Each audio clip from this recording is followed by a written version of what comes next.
ગુજરાત પ્રદેશ કોંગ્રેસના નેતાઓ પાર્ટીના વરિષ્ઠ નેતાઓ અને કોંગ્રેસ વર્કિંગ કમિટીના સભ્યોને આવકારવા માટે સરદાર પટેલ મેમોરિયલ સ્મારક પર જોવા મળ્યા હતા।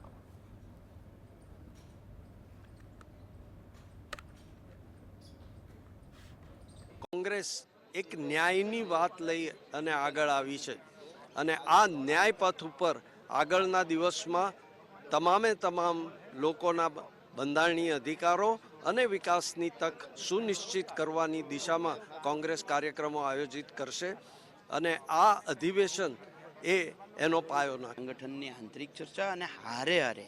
દેશની ચિંતા અને દેશના દરેક તબક્કાની ચિંતા હરેક વખતે થઈ છે અને એટલે જ આપણે જોઈએ છીએ કે જ્યારે આઝાદીના સમયમાં દેશની અંદર સોયનું પણ ઉત્પાદન નહોતું થતું ત્યારથી લઈને આજે તમે જોવું એ દરેક ક્ષેત્રની અંદર દેશે જે હરણફાળ વળી છે તો એ જે તે સમયની વિચારો છે અને એ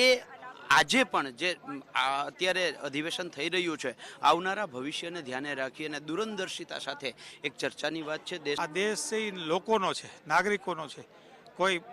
વડાપ્રધાન કે કોઈ પ્રધાનોનો આ દેશ નથી, કોઈ અફસરોનો નથી। એમ છતાં પણ અમલદારશાહી, ભ્રષ્ટાચારી આ બધું ચાલી રહ્યું છે તો એમાં જ્યાં લોકોને ન્યાય નથી મળતો જે પ્રકારે એવા 5 ન્યાયની વાત રાહુલ ગાંધીએ કરી છે।